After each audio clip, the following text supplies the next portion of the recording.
One of the things that I've learned in my years in working in the rainforest, for example, to protect the rainforest, was the rainforest was not only an object for human beings to try to save, but it was actually a metaphor for, and not just a metaphor for, but a demonstration of a sustainable system that thrives not by consuming its base and then dying, but by gradually evolving past a simple set of organisms that are depletive to a more complex, more interrelated set of organisms that are a living system, a system that feeds itself, that largely feeds itself. And that's the magic of an ecosystem. So in this session, led by my friend Tim Brown, we're going to talk about and give you a sense of some of the exciting new business models that are emerging, profit opportunities in the emerging circular economy, new ways of living, anything from new ways of doing an industry like real estate, to new ways of building homes, to new ways of creating communities, and having those communities so that they actually restore themselves and people create and innovate over time. This is where the real excitement of a circular economy comes from my perspective, and it's a mysterious area because we don't know exactly what's going to come from it. So we're going to have that discussion, and then we're going to have a discussion about recycling in a circular economy, and move past just, and again, not to take anything away from any mechanical recycling or physical recycling, but move beyond the mechanical recycling to more bio-based, nature-based, and chemical systems of recycling, and how we can carry those out safely and see some of the innovations. Now, a circular economy is more than just a recycling economy, and it is fundamentally an economy that operates more like nature does. And to bring us up to speed on what that means in real life is my friend Tim Brown. Tim has been the CEO at a variety of different brands in Nestle, at Chobani, at Upfield, at Unilever. He was the CEO of the largest, I believe, plant-based food company most recently, and carried out a project that virtually eliminated plastic as a packaging material in that product, right? In that company, close to it. So I'm going to hand the mic over to Tim to bring you some of these innovators who are beginning to show us what the potential of a circular economy is. Tim. Excellent. Thanks, Bill. Thanks, Bill. Is this working? Y'all hear me? There's not many of us, so it's like church. You can all come sit up front if you'd like. But the topic is a fun one. Nature as a model and a mentor to help the planet save us. Help the planet save us, right? Well, where do we start? Well, nature is a model. 3.8 billion years of R&D. So maybe you ought to look to nature to get some clues, because we've been here far less than that. Nature has already solved many of the problems we face. To build without waste, to harness energy, to thrive within limits, right? One example, termite mounds inspire passively cooled buildings, right? There's a building in Zimbabwe that used these flutes mimicking termite mounds. So we can learn from nature, right? So here's the question for us as we go through this panel. We're surrounded by genius in nature. The question is, will we listen? So I'm going to start right to my side here with Grant Wilson. He's with the Earth Law Center. It's an ecocentric legal framework, okay? And he believes in intrinsic rights of natural entities. He's got a book called Earth Law.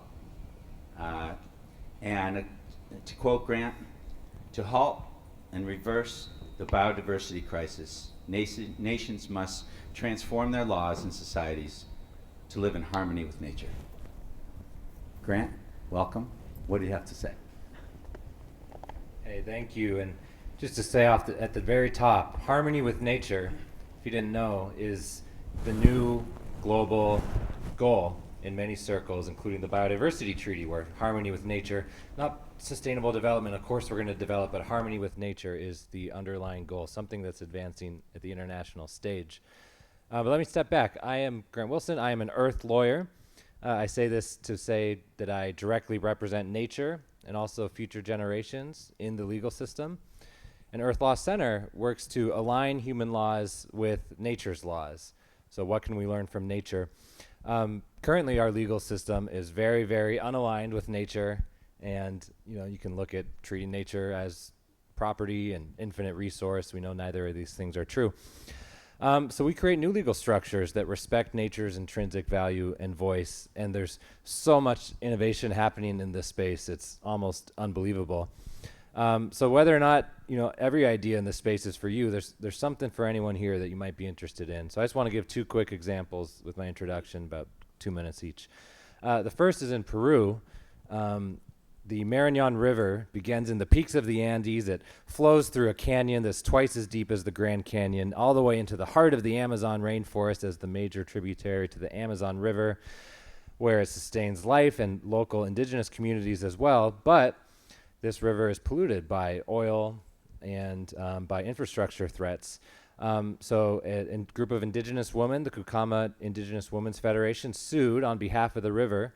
Earth Law Center and International Rivers, a couple groups supported them, and they won a landmark court decision in Peru just last year saying this river is not just a resource, it has a right to exist like humans do. It has a right to flow, to be free from pollution. And not only that, but the indigenous woman who sued, who culturally had long spoken for the river, are amongst its legal guardians, like a child has a legal guardian. So people legally speaking for nature. And just last night, Mariluz Kanakiri, the main advocate of that, won one of the Goldman Environmental Prizes, the biggest, it's the Nobel Prize of Environmentalism, so seen on a global stage. So that's law litigation. Just one more example is the idea of giving nature board seats. So we're talking corporate law now. We worked with the first company in the world to put nature on a board of directors. We worked with a team of 12 corporate lawyers from a giant law firm, pro bono, to stress test this. And they said, we're like, is this even legal? This sounds pretty wild. And they're like, yes, in the UK in this case, it is legal because board members promote the success of the company. And hey, if you look beyond a quarterly profit and you're looking long term, the future is living in harmony with nature. We cannot live outside of our limits forever. So yes, actually having nature's voice in the boardroom could benefit your company, and you're going to have a competitive advantage because companies that are aligned with nature are going to do well in the future. That's my firm belief. And for years now, there's been a board member speaking for nature. They vote, and they put out a report, and they said, this has not only been a new vote, but it's changed our culture as well. And it feels like nature is in the company in this big, profound way. And there's a lot more to say about that, but just to give a couple examples, and there's so much innovation happening that in the legal system that I'm excited to share about. Thanks, Grant. And it'll be really exciting to see if we learn from nature on the board seat and that company thrives. Next is Eric Amyot. Did I get that right? Okay, he's got the coolest title. He's a polymath futurist. All right, he's dedicated to transforming humanity into a regenerative force. Pretty accurate? Good. He's really into modular housing, working with indigenous people, self-sufficient communities, and essentially mining the goodness in people, right? He's also very interested in vertical farming and regenerative real estate. I like Grant's quote, or Eric's quote, "There is no lesser human. Everyone has the capacity to positively impact the world." So Eric, tell us some more. Sure, thank you, I appreciate that. I'm going to piggyback on what you stated too, because I think we're talking about the unison or concert of all living species on this planet, which is why I'm hugging this Dracaena behind me right now. I'm feeling the love from the plant, which is also poking me in my bald head, but it's all good.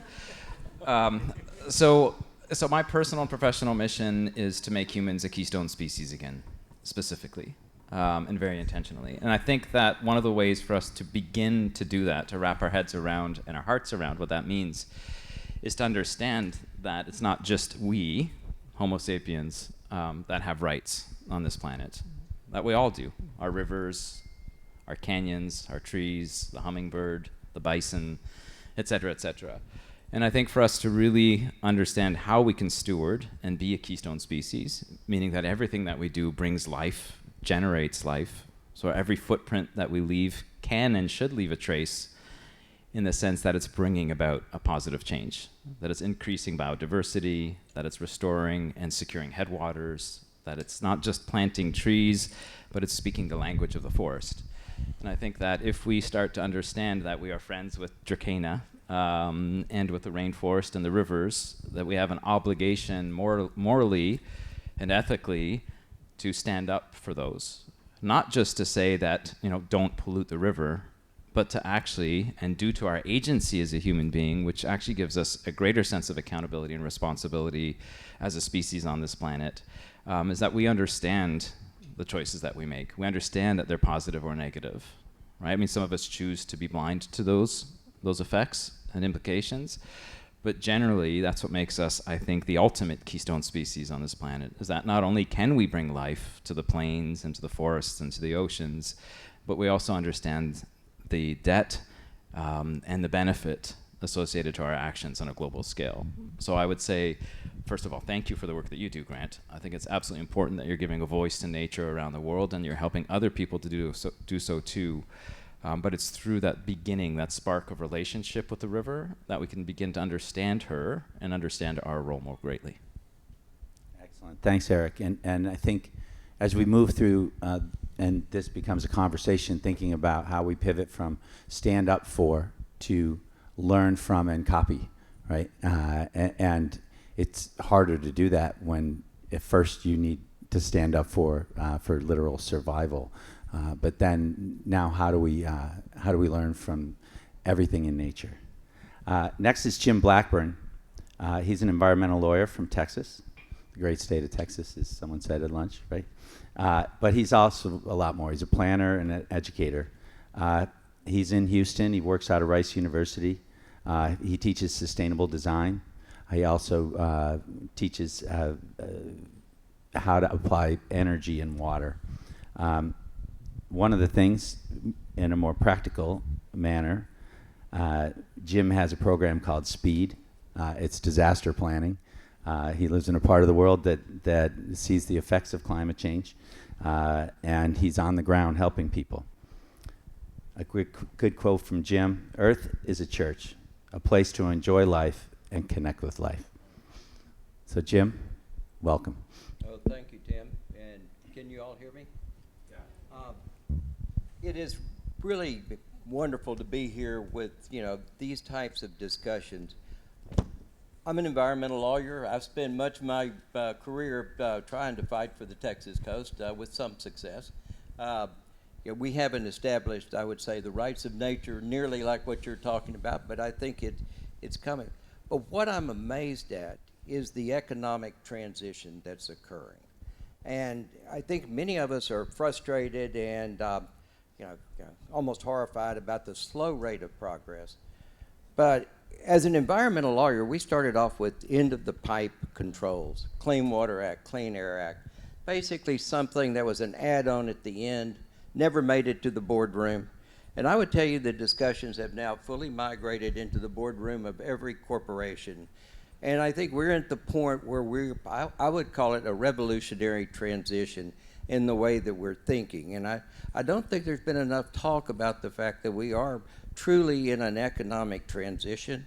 Now, I am the CEO of a carbon credit registry. Grant, I'm not sure what you think about putting a value on nature and basically trying to commoditize, if you will, the protection of nature and paying private landowners for supporting the natural system.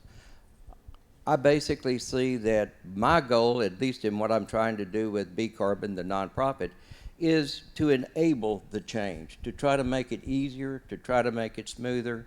I think the legal system certainly has a role, but I think the economic system will be dominant. And I think actually what we're doing now is without precedent, and I think that's one of the most difficult things about it, is we really can't look back. I teach in engineering. Engineers like to use statistics on everything. Well, you cannot use climate statistics anymore for designing much of anything because climate's changing. And it is really fouling up engineering design. It's fouling up a lot of things. But the point is the solutions are going to be different than what we have done in the past. And we've got to be creative and we've got to enable change. And that is, I think, the challenge that all of us face. Well, excellent. No, I'm still striking out with my mic. Last is a dear friend, Will Clyden. He's the founder and CEO of a company called Ojai Energetics. They're pioneer in water-soluble full-spectrum hemp, but it doesn't end with ingestibles. It's also a regenerative advanced materials company using biomass for scalable, high-grade graphene production. And I love Will's quote, "Being in a state of love gives us optionality. Love can be afraid, defending the innocent, helping a friend, planting a garden. It's adaptable. Love's the answer to any question." Thanks, Tim. Great to be here. So I look to design of nature as the blueprint for how I set up the company. We were the first public benefit corp in the space, and a PBC as well, and took a biomimicry approach. I consider nature to be by far the best systems designer, and in doing so, applying it beyond just our products where we can grow a 90-day crop cycle regenerative feedstock that generates energy from producing now the bottleneck breakthrough of graphene, which has traditionally been limited to very limited ton production. We just hit our breakthrough to have 36,000 tons and do it in a cost-effective manner for the market. And one of my mentors said, "Willie, if it ain't green, it's not green." And I really echo that. There are ways to design systems to be aligned with economic feasibility that ultimately is going to be a much more regenerative and longer-lasting output. And so we took on a physiological level, our feedstock's regenerative. It builds the topsoil as we grow it, and then it generates energy to generate the process. So we have a carbon negative process for the graphene that can further offset carbon on multi-different streams we've got the data now showing like a 5-minute charging electric vehicle with double the energy, and when we replace the anode of carbon with our graphene, to on a big greater systems approach, designing the company where you never see in nature a monolith of anything. You always see multiple stacking functions in the ecology, and it enables resiliency and adaptability. So in the constants of change, you can build company structures so that you are not reliant on a single feedstock or system to then have resiliency if there's market dynamic shifts.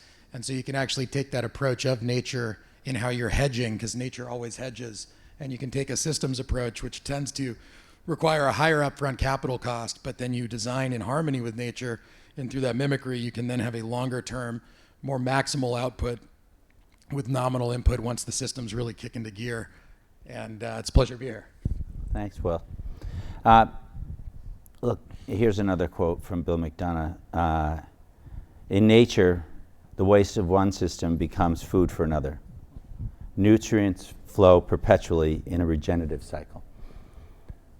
So I'd like to ask each one of you to share with us an example of how you see things in nature that can be better utilized by humans.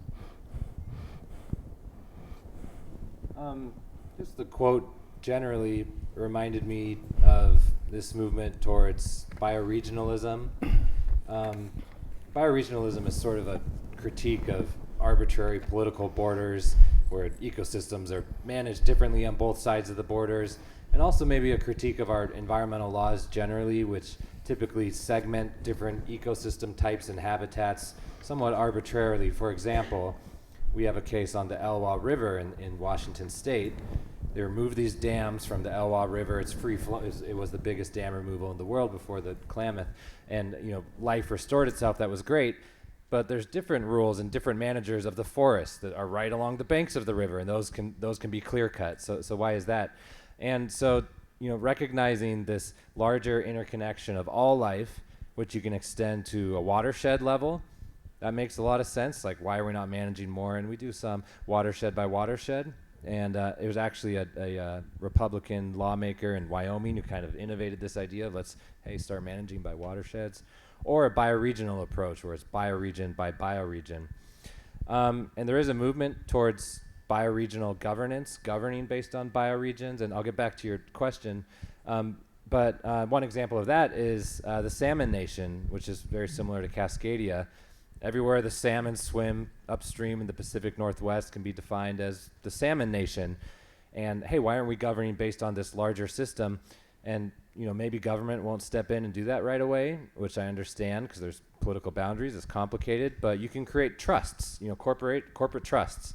And there's corporate trusts that represent a bioregion and offer finance for restorative projects in that bioregion and to bring together community.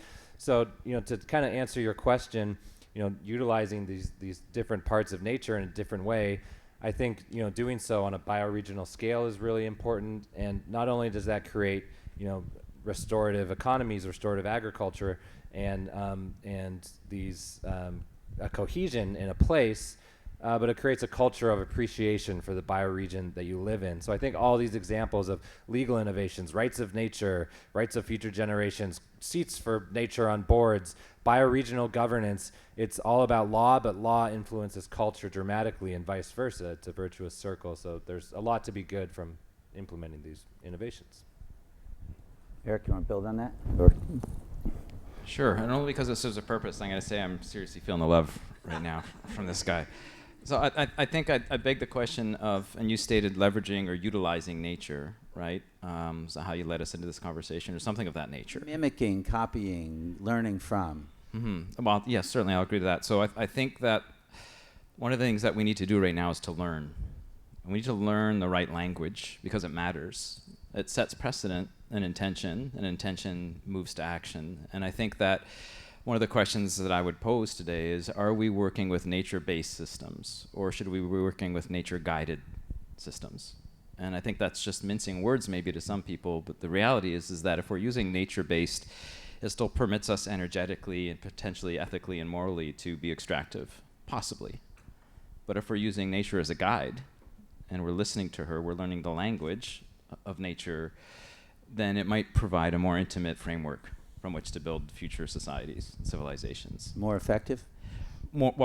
Sure, we can go into that for sure. So it's proven consistently and currently through large architectural firms around the world and construction firms who are embracing the idea of working with nature-guided systems, or biomimicry, biophilia as it interacts with the human experience within those ecosystems, that infrastructure, that building from nature-guided systems and principles of biomimicry, for example, that the upfront construction, site planning, design, and long-term operational costs of developments are increased significantly because of enduring systems, because of more productive and efficient or proficient and effective utilization of local and regional resources, for example. So I won't get into the statistics because I don't know them off the top of my head, but we have team members within our organizations that focus on that specifically: generative design and emergent design principles and real estate development projects and community development projects, biomimicry at a global scale as well, on city scale projects, and time after time after time through nature-guided systems, through a process called a living story of place. In advance of site plan and design, or in concert with site plan and design, we are informed in spreadsheets with dollars and cents that it makes sense to be guided by nature. Eric, you're a real entrepreneur and thinker in this area, but you're one of the pragmatic folks who have started successful businesses and industries in this arena. Give us an example of the home that you build and how it reflects nature-based versus nature-guided, and the community that you are developing as well, and how that reflects those two. All right, I'm going to sidetrack us at his request. Very Yeah, well, quickly. he's the boss, He's the so boss, you yeah, know, what am I gonna do? I just work here. Right. So thank you. I appreciate it. So whilst we were speaking and convening before we took the stage, there was a little reel playing for issho, or issho.house, which is the company that you're referencing, Bill. So issho, we believe, has built possibly the world's first truly generative housing system.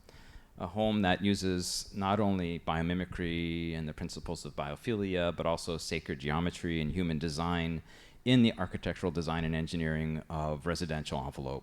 So I would say why? Because it's complicated, it's elusive a little bit. The conversation around how toroidal energy fields move through a home and into the nature or natural landscape is something that we are not accustomed to discussing in the boardroom or at the architect's table, but we're increasingly doing so. It's flashing again. This is our hospitality module called NAMU. Regardless, you'll see the curvilinear design, which is the golden ratio or the Fibonacci spiral. Not only that, we're using beyond sustainable materials in every nook and cranny that we possibly can, from hemp wool and hemp wood to recycled paper countertops.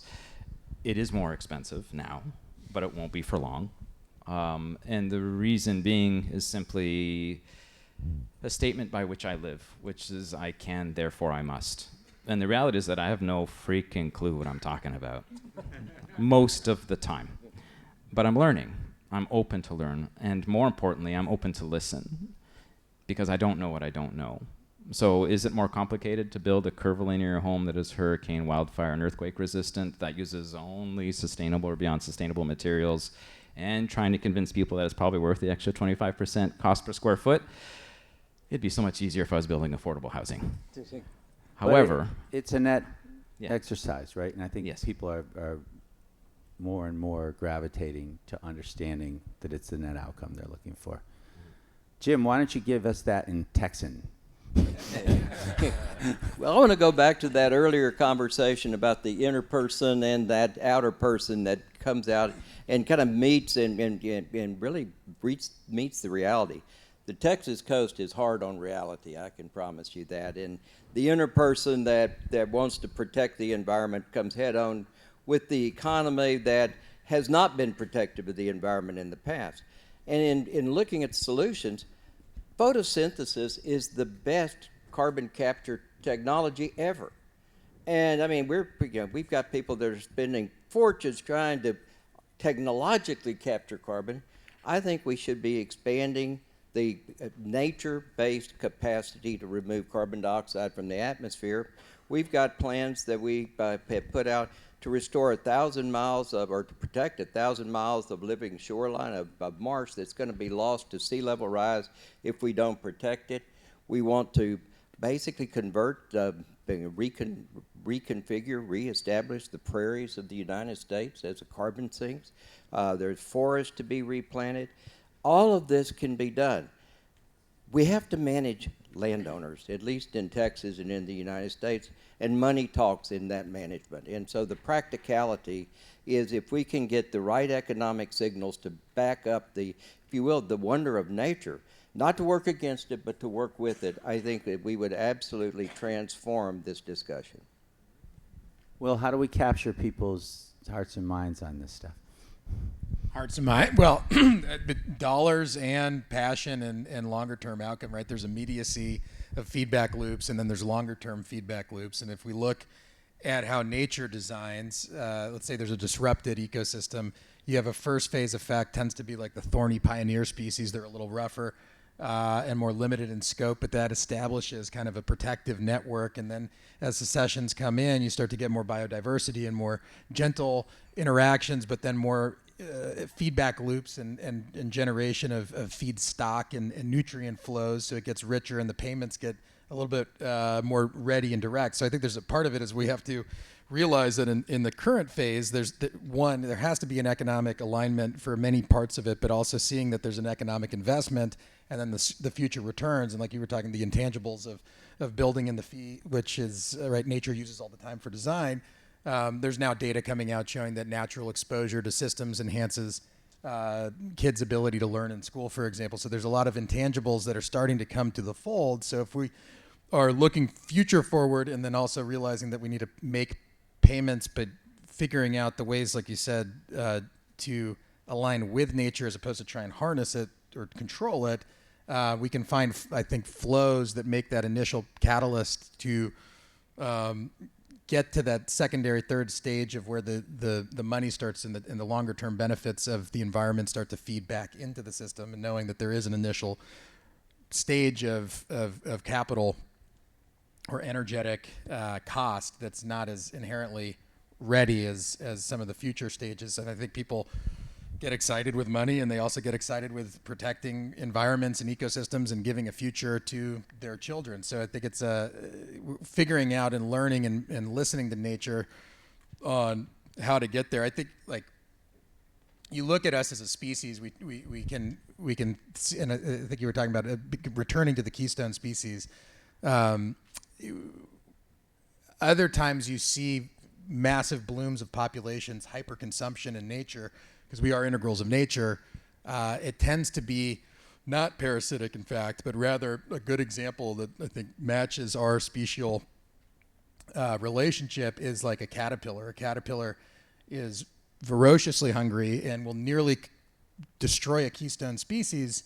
And in that energetic exchange of eating and eating and eating, it's actually creating enough energy in it, and there's an innate energy in it, and knowing to stop, it breaks into the chrysalis, breaks down, and it doesn't collapse the keystone species.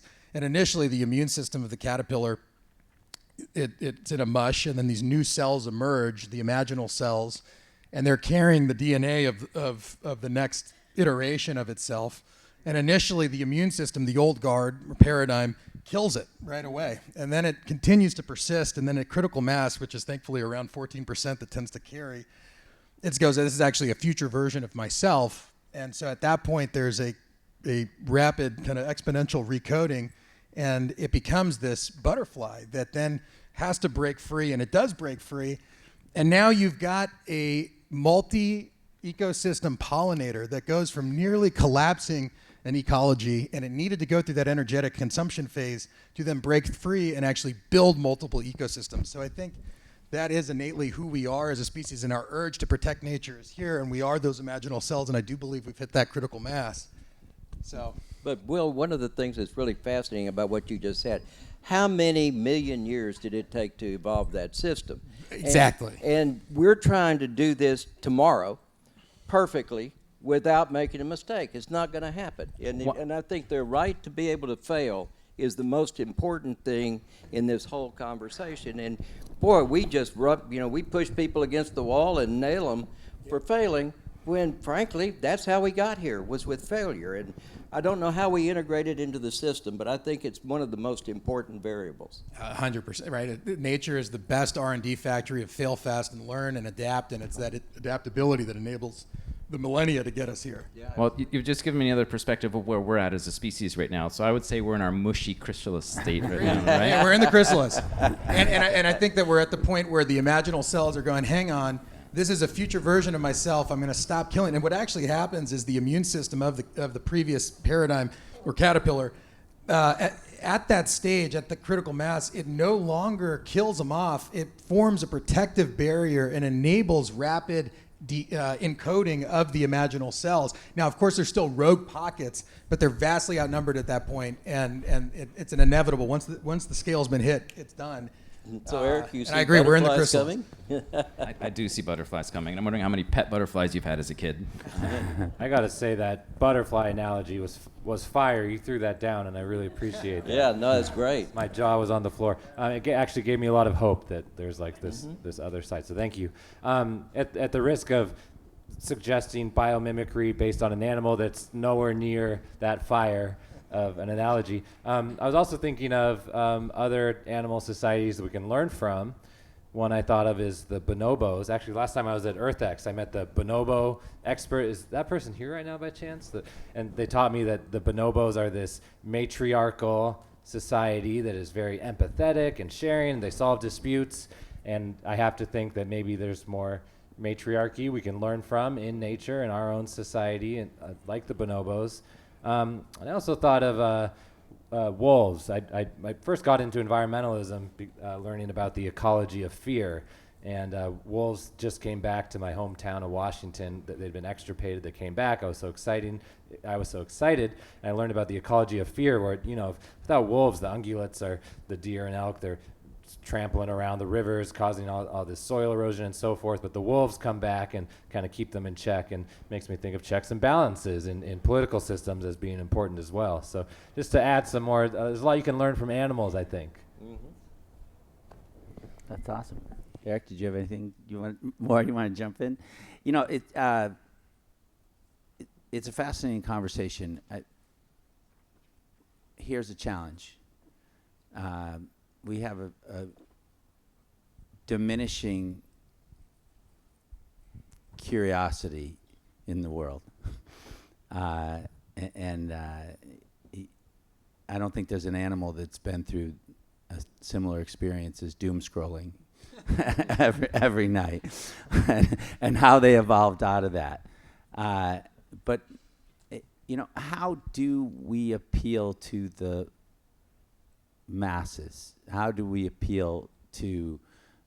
simplify things? I think we've seen and we're living the great power of simplification, and it's creating challenges right now, but it could also create opportunities. And I'd like to hear from each of you, how or any of you, how can we boil this down and inspire people to want to learn from nature? Well, I will just simply say that in my experience, to have the conversation about the economic benefits is useful.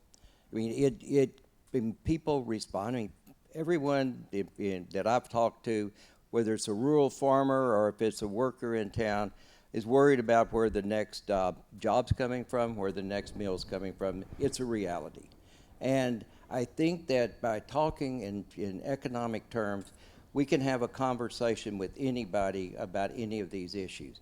I never talk about climate change to a lot of people that don't want to hear about climate change, but we talk about income from photosynthesis and from the way they manage the ecological services, and we can talk all day long.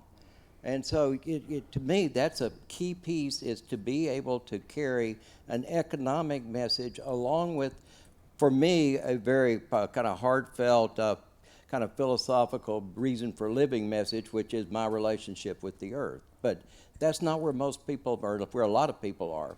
And the economic side translates easier to a lot more people.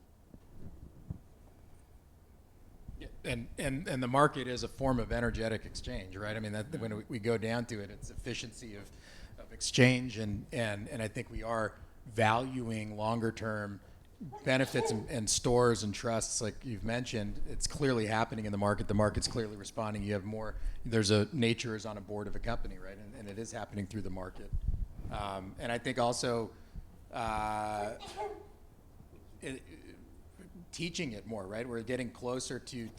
There's more thought around regenerative systems design and being taught in universities, and I think if the kids learn that and see the examples, that would foster an excitement of right, capital is people need it and want it, and then the beauty of preservation and the opportunities that we've created from nature. So education and aligning learning and listening, like on how to align that with economic viability is the right way to motivate and get people excited.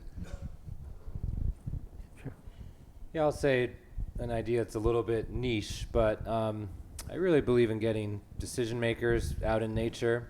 And there's a couple things I think of. One is that I was in Cali, Colombia at the biodiversity talks there last year, and we took a group of lawyers out to this river called the Ponce River.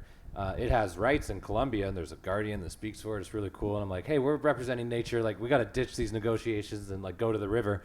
And we all went in full, like, very fancy suits and just like got in the river. At first up to like our ankles, then our knees. Then we did a photo shoot, of course. I'm like, we got to do a photo shoot. Did a photo shoot. And then we kind of like were splashed. And splashing in the water, and all the lawyers were just, it was like the happiest I've ever seen anyone ever. They were just like giddy children, like splashing in the water, and you kind of forgot about like all this bureaucracy that was going on at the negotiations. And I was like, what? And everyone had the same thought. Why are the negotiations not in this river also? Like, wouldn't they come out kind of differently? So I think getting people out in nature. The other idea I had too was for like judges, when they're ruling on an ecosystem, should have to go visit that ecosystem. Like sometimes a judge or jury goes and sees a crime scene, you know, okay, what could they have fallen down the stairs, or was it the owl that scraped on we all saw the staircase. I think it was the owl. Like, oh, you're ruling on the ocean? Go sit there quietly for 4 hours and listen to it. So I think exposure to nature, that's one niche idea for decision makers, but there's other stuff along those lines too. Great. Yeah. Not to put words in your mouth, but I'm going to mince words again here a little bit. So I think that maybe we don't need to appeal to people. What I think we need to do is to just show them. And I know by doing that we will appeal to them. But I think we get lost in the idea of trying to convince. And I think the days of convincing are over. I think what we need to do now, represented by the group of people in this room and in this building at this time at EarthX and around the world that we're all connected to, is that there's enough motivational power and gumption and action in this room to just go and do and let people observe what is being built. And by doing so, we will appeal to them by their common sense, by their economic sense, by their playfulness and their willingness to become curious again. I don't think that talking, and particularly echo chambers, I know everybody in this room is familiar with at least one echo chamber they've been into recently where it's like, I know, you've told me 22 times in the last 10 years. I get it. I think we're at the point now where it's just time to act. Yeah, great. just do it. I think that's, you know, exactly what we're talking about. You know, and last question. I've only been here like 5 hours, and I've heard the word indemnification about 20 times, right? So, and there's another quote. Rather than designing for the worst case scenario as humans, nature optimizes for the best case scenario. So how does that inspire you to think about how we apply some of those principles for positivity, for success, for good outcomes, not all risk reduction? I think of one of my heroes, Buckminster Fuller. One of his quotes was, you don't change the existing model by fighting it. You change it by making another model, a better model that makes the existing model obsolete. And that is what I think we are doing that, right? We're providing a better model, making it easier and less friction to step into, and being solutionary based is much more fun than penalizing. And if we look at the older model too, of what did all that energy that we accumulated with a certain phase where we can now have all this vertical farming space, for example, of infrastructure layout. And there's lots of examples where more scarcity-based thinking and non-systems thinking have enabled us to now come in with a systems approach and actually have more fun and do more good. And looking at it through a lens of joy and building through joy is the way. It's much more, you catch more flies with honey than vinegar. Let me say, my joy in this whole situation is that there are no rules. Yeah. I mean, we're talking about an unprecedented situation. We're talking about a situation, there's no U.S. statute that addresses what we're dealing with.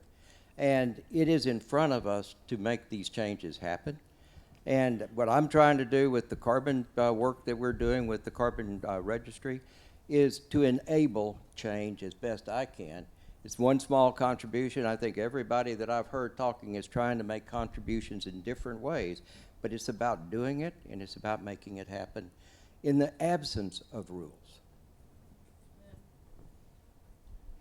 I guess just I got a little hope from all you just going down the line. The butterfly throwdown was legendary. The butterfly was great. Seriously gave me a lot of hope. I really believe too there are no rules, but the ones we created, and our laws and policies are so out of alignment with nature, and we can easily change those into alignment with nature. That gives me hope. And And I feel like you're like relentlessly hopeful about that house that you showed us on the TV in a way where I'm just like totally in believing what, like I'm like, yes, I want to follow that vision and get one of those houses now. So I don't know, that was inspiring to me. So I had I'm a very cynical person, and I came out with a little hope today. That's so awesome. saying something. Eric, you want to take us home? Yeah, sure. So I actually believe that it's the laws that we need to pay attention to the most, but I'm referring to the laws of nature. An interesting exercise that we've repeated over and over again at one of the companies in our portfolio is to actually remove the human element from the design principle and practice of building communities. So, pardon my French, but fuck what the people want for just a minute. Take a look at what Mother Nature wants in that place-based location. So this is not building in Abu Dhabi like we build in France, or like we build in Colorado, or we build in Texas. So like, take a look at it from a local and bioregional perspective. Remove the the people. So we're not building for the people, which is what we do, right? So what we've always done, we build spaces, well, we believe we build spaces for people, but we've not done a very good job at it. Remove people from the equation. And if anybody here's in the exercise or practice of building anything right now, doesn't matter if it's a product or a place, just try it. Just 1 hour with your team. Forget about the people and just answer, what does Mother Nature, what does Gaia, what does she want on this parcel of land? And I promise you, most of the problems that you would encounter normally with real estate and community development will disappear. Beautiful. On time. So thank you, everyone. Thanks to this great panel for some awesome conversation, building on each other. We got, I think, some new friends. And if you want to get a short version of Will's talk on butterflies, you can go to 60 Minutes and see the monarch story from last Sunday, which was absolutely stunning. Beautiful. Thanks, Tim. Thank you, everybody. And that was epic, by the way. Thank you. Thank you. Thank you.